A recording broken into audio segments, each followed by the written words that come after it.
박진석이 무릎을 꿇은 자리에서 이상철 앞에 내민 건 꽃바구니가 아니라 고성의 실소유 계좌 목록이었는데요.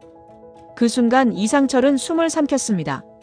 슈조이 그룹을 일으킨 박진석이 사람 앞에서 고개를 숙인다는 건 단순한 사과로 끝날 일이 아니란 뜻이었거든요. 불과 며칠 전만 해도 박진석은 이수빈을 향해 그 애는 우리 집안과 결이 다르다는 식으로 말을 돌려가며 선을 그어버렸습니다. 이수빈은 이지혁의 여동생이고 밝고 애교 많지만 손해보는 걸 싫어해서 늘 표정 관리가 빠른 아이였는데요. 그날은 이수빈이 아무 말도 못했습니다. 말로 반박하는 순간 자존심이 더 구겨질 것 같아서요. 그런데 지금 박진석은 이상철 앞에서 먼저 입을 열었습니다. 제가 사람을 보고 판단한 게 아니라 겉포장만 보고 재단했더군요. 박진석의 목소리는 낮았고 이상철은 그 말을 고지고대로 믿고 싶지 않았습니다. 이상철은 정직하고 고지식해서 사과가 늦게 오는 걸 제일 싫어했거든요. 김다정이 옆에서 잔을 내려놓으며 조용히 한마디를 덧붙였습니다. 여보, 사과가 늦었다고 해서 진심이 아닌 건 아니잖아요. 대신 이유는 들어봐야죠. 이 모든 일의 시작은 박진석 회장실에 뜻밖의 사람이 찾아오면서 굴러가기 시작했는데요.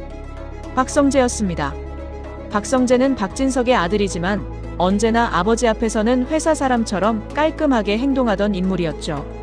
그런데 그날은 달랐습니다.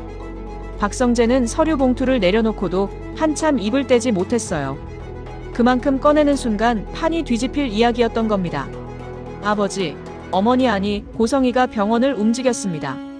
박진석은 그 순간 얼굴이 굳었습니다. 고성이는 박진석의 재혼 상대이고 야망과 권력욕이 강해서 가정도 회사도 결국 자기 손에 쥐어야 마음이 놓이는 사람이었거든요. 박진석이 물었습니다. 무슨 소리야? 영라 치료 때문에 여기저기 알아본 건 나도 알고 있어.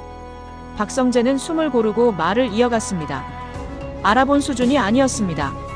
박영라 수술 기록, 처방 기록, 보호자 동의서까지 전부. 박영란은 박성재의 이복 동생이자 고성희의 딸입니다. 우아하고 차분한 대학원생, 그리고 화가로 살아가던 박영란은 사실 누구보다 엄마의 손에서 벗어나고 싶어 했는데요. 그 마음을 들키지 않으려고 늘 조용히 웃는 아이였어요. 그런데 박영란가 갑자기 쓰러졌습니다.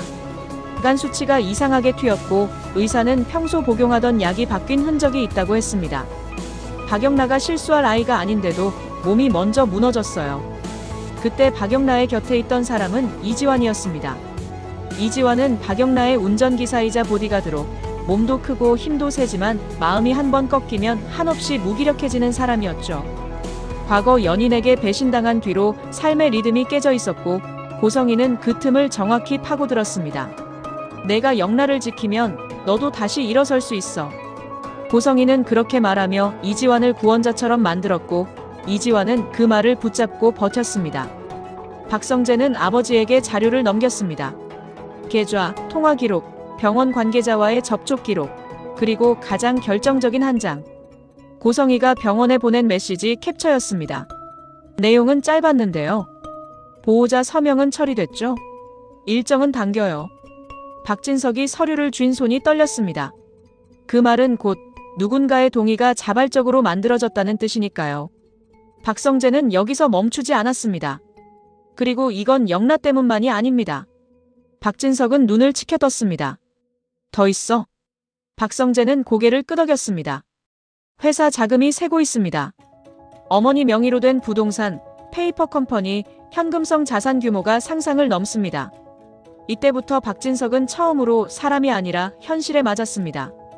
그는 사업으로 사람을 판단해왔고 고성이는 그 판단의 빈틈에 들어와 완벽한 안주인 가면을 쓰고 살았는데요. 그 가면 뒤에서 박진석의 이름으로, 박진석의 회사로, 박진석의 가족으로 돈과 권력을 옮기고 있었습니다. 박진석은 그제야 깨달았어요. 자기가 믿었던 게 사랑이 아니라 고성이가 만든 안정감이었단 걸요. 그런데도 박진석은 바로 폭발하지 못했습니다. 왜냐면 박영란가 병원에서 버티고 있었고 고성이는 그 약점 하나로 모든 사람의 입을 막을 수 있는 사람이었으니까요. 영란가 얼마나 힘든지 알아? 고성이는 늘 그 말로 시작했습니다. 그 말은 모성애처럼 들리지만 사실은 경고였고 누구든 반박하면 딸을 버리는 사람으로 만들어버렸습니다. 박성재는 다른 길을 택했습니다. 그는 이지혁에게 먼저 손을 내밀었습니다. 이지혁은 박성재의 절친이고 능력도 있고 사람도 잘 읽는 타입인데요. 무엇보다 이지혁은 박성재가 무너질 때마다 옆에서 중심을 잡아주던 사람이었습니다. 박성재가 말했습니다. 지혁아, 이번에는 나 혼자 못해. 이지혁은 잠깐 침묵하다가 고개를 끄덕였습니다. 그런데 이지혁의 마음은 복잡했습니다. 왜냐면 이 사태의 한복판에 지은호가 있었기 때문이죠. 지은호는 해맑고 책임감 강한 카페 매니저이자 인테리어 디자이너입니다. 박성재는 오래전부터 지은호를 좋아했고 이지혁은 지은호의 대학 선배로 한때 고백을 거절했던 사람이었는데요. 시간이 지나도 지은호는 완전히 정리되지 않았고 이지혁도 끝내 후회를 인정하지 못한 채 살아왔습니다. 그런데 박영라가 쓰러진 날 병원 로비에서 지은호가 우연히 박성재와 마주쳤습니다.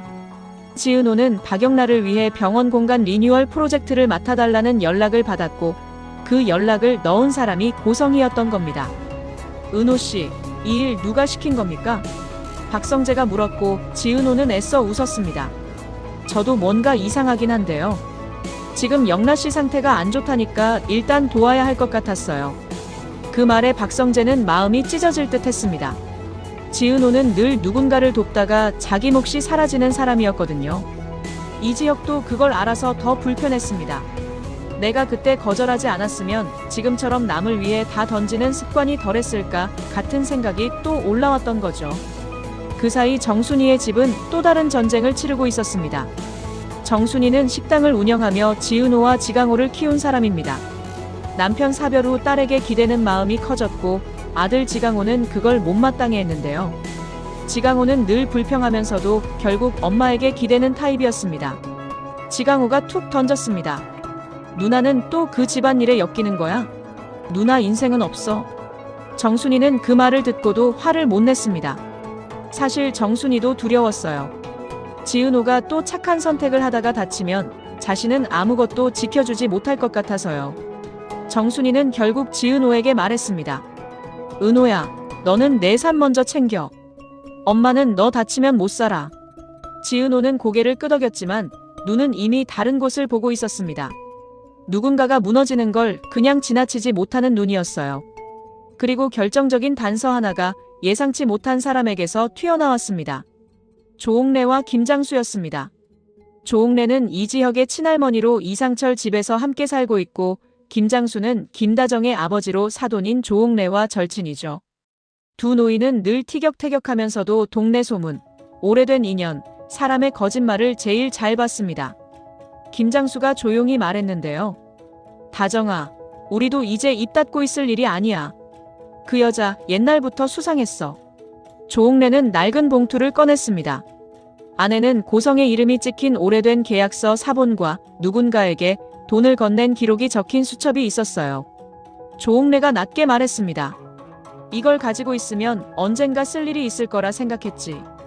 근데 지금이더라. 이지혁은 그 봉투를 보고 멈췄습니다. 자신이 믿어온 가족의 정직함과 눈앞의 증거가 부딪혔거든요. 이상철은 더 괴로웠습니다. 왜 이제 말하십니까? 이상철이 물었고 조옥래는 한숨을 쉬었습니다. 그때 말하면 다 무너질까봐. 근데 결국 안 말해도 무너질 건 무너지더라. 김다정은 조용히 이지혁의 손을 잡았습니다. 김다정은 늘 부드러운데도 중요한 순간엔 단단해지는 사람이었습니다. 지혁아, 내가 감당할 수 있는 만큼만 해. 엄마가 옆에 있을게. 박성재는 그 자료를 모아 박진석에게 다시 가져갔습니다. 그리고 박진석은 최악의 가능성을 확인했습니다. 고성이는 단순히 돈을 빼돌린 게 아니라 박영라의 치료와 관련해 병원에 영향력을 행사했고 그 과정에서 누군가의 서명이 조작될 여지까지 만들었습니다. 박진석이 그제야 깨달았습니다. 이건 부부싸움이 아니라 범죄의 영역이라는 걸요. 하지만 박진석이 가장 충격받은 건 따로 있었습니다. 고성이가 박영라의 병을 핑계로 사람들을 조종하는 동안 박성재의 삶도 흔들고 있었던 겁니다. 박진석은 그동안 박성재가 누구를 사랑하든 크게 간섭하지 않는 척했지만 이수빈 앞에서는 달랐습니다. 사돈이라는 단어가 자기 인생에 들어오는 순간 박진석은 본능적으로 계급을 따졌거든요. 그런데 이제 보니 자기가 믿고 세운 기준은 고성이가 만든 가면보다 더 허술했습니다. 그날 밤 박진석은 혼자 앉아 오래 생각했습니다. 내가 지킨 게 가족인가, 내 체면인가. 그리고 박진석은 결정을 내렸습니다. 먼저 사과해야 할 사람에게 사과하자. 늦었더라도 비겁하게 뒤로 숨지 말자. 그래서 박진석이 이상철 집 문을 두드린 겁니다. 김다정이 문을 열었을 때 박진석은 고개부터 숙였습니다. 이상철 씨를 뵙고 싶습니다. 거실에 마주 앉자마자 이상철은 차갑게 물었습니다. 무슨 일로 오셨습니까? 박진석은 변명부터 하지 않았습니다. 제가 이수빈에게 했던 말 전부 취소하고 싶습니다. 아니요, 취소가 아니라 사과하겠습니다. 이상철의 눈이 흔들렸습니다. 이상철은 사과를 좋아하지 않습니다. 사과가 진짜라면 그 뒤에 책임이 따라야 한다고 믿는 사람이거든요. 사과는 누구나 합니다. 책임은 누가 집니까? 이상철이 딱 잘라 말했을 때 박진석이 봉투를 꺼냈습니다. 이게 제가 책임지기 시작하는 첫 장입니다. 그 봉투 안에는 고성희의 비자금 흐름, 병원 커넥션 자료, 조옥래의 수첩 사본까지 들어있었습니다. 박진석은 스스로를 무너뜨리는 자료를 들고 온 셈이었죠. 박진석이 말했습니다. 제가 그동안 눈을 감고 살았습니다. 내 집안이 편하면 그게 다인 줄 알았더군요. 근데 그 편안함이 누군가의 고통 위에 세워진 거였습니다. 김다정이 숨을 고르고 물었습니다. 그럼 이제 어떻게 하실 건데요? 박진석은 한참 망설이다가 답했습니다. 고성희와 끝내겠습니다. 그리고 박영란을 지키는 방식도 바꾸겠습니다. 아이를 사랑한다는 이유로 죄를 덮는 일을 더는 하지 않겠습니다. 이상철은 그 말을 듣고도 쉽게 마음이 풀리지 않았습니다. 우리 수빈이가 밤마다 울었습니다. 이상철이 말했는데요. 그 한 문장 안에는 아버지가 딸에게 미안해서 제대로 잠들지 못한 시간이 들어있었습니다. 박진석은 고개를 들지 못했습니다. 그 울음 제가 만든 겁니다. 이상철은 한참을 침묵하다가 결국 짧게 말했습니다. 일어나십시오. 사과는 받겠습니다. 하지만 끝난 건 아닙니다. 이제부터가 시작입니다. 그리고 진짜 시작은 그 다음날 고성희가 눈치를 채면서부터였는데요. 고성희는 박진석의 태도가 바뀐 걸 보고 바로 감을 잡았습니다. 누가 입을 열었지? 고성희는 가장 먼저 박영란을 의심했고 다음으로 박성재를 의심했습니다. 고성희는 딸에게까지 통제의 손을 뻗는 사람이라 그 의심은 애초부터 정해진 순서였어요. 고성희는 박영라 병실로 찾아가 조용히 말했습니다. 영라야, 너 요즘 누구랑 연락하니? 박영란은 힘없이 웃었습니다. 엄마는 내 몸보다 내 전화가 더 걱정이야. 그 한마디에 고성희의 얼굴이 굳었습니다. 박영라가 처음으로 반항의 선을 넘은 순간이었거든요. 같은 시각 이수빈은 박성재에게 연락을 받고도 바로 달려가지 못했습니다. 이수빈은 계산적인 사람이라 마음이 움직여도 한 번 더 따져보는 습관이 있습니다. 지금 가면 내가 약해 보일까? 그런데 그 계산이 끝나기도 전에 이수빈은 스스로가 싫어졌습니다. 결국 이수빈은 차 키를 쥐고 나가면서 혼잣말을 했어요. 손해보기 싫어하는 게 나였는데 이번엔 손해봐도 되겠다. 그날 병원 복도에서 이수빈과 박성재가 마주쳤습니다. 박성재는 말보다 눈으로 먼저 미안해했고 이수빈은 밝은 척 웃다가 결국 울음을 삼켰습니다. 나 아버지한테 무시당한 것보다 내가 흔들릴까봐 더 무서웠어. 이수빈이 말했는데요. 박성재는 그 말을 듣고 고개를 숙였습니다. 내가 지킬게. 이번엔 진짜로. 그런데 고성희가 이렇게 쉽게 무너질 사람이 아니었습니다. 고성희는 자신에게 불리한 판이 펼쳐지면 반드시 다른 판을 동시에 엽니다. 그날 밤 고성희는 지강호에게 연락했습니다. 지강호는 욕심은 많지만 게으르고 불만이 많은 성격이라 손쉽게 얻을 수 있다는 유혹에 약하거든요.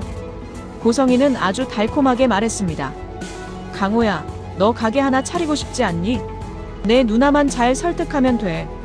지강호는 순간 흔들렸습니다. 누나만큼만 인정받고 싶다는 마음이 고성희의 손에 잡혔던 거죠. 반면 지은호는 불안했습니다. 박성재와 이지혁이 뭔가를 숨기는 걸 느꼈고 정순이의 눈도 점점 마르고 있었어요. 지은호는 결국 이지혁에게 물었습니다. 선배, 나한테 숨기는 거 있죠? 이지혁은 대답을 미뤘습니다. 그 미움이 지은호를 더 불안하게 만들었는데요. 지은호는 웃으면서도 눈이 젖어 있었습니다. 나 이제는 아무것도 모르고 끌려가는 사람 되고 싶지 않아요. 이쯤에서 이야기가 끝나면 좋겠지만 아직 핵심이 남아 있습니다. 박진석이 이상철에게 사과한 이유는 사돈 문제만이 아니었고 고성희의 돈 문제만도 아니었습니다. 박영라의 병이 터진 순간 고성희가 숨기고 있던 진짜 비밀이 흔들리기 시작했는데요.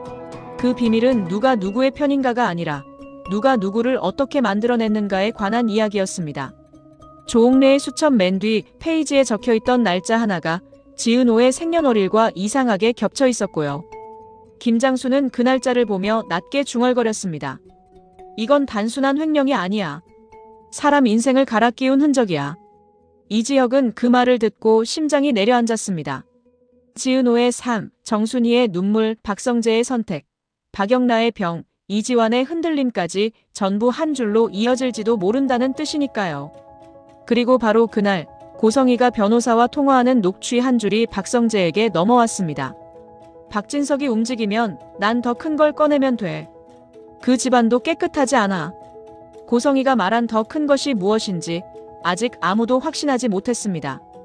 다만 한 가지는 분명했는데요.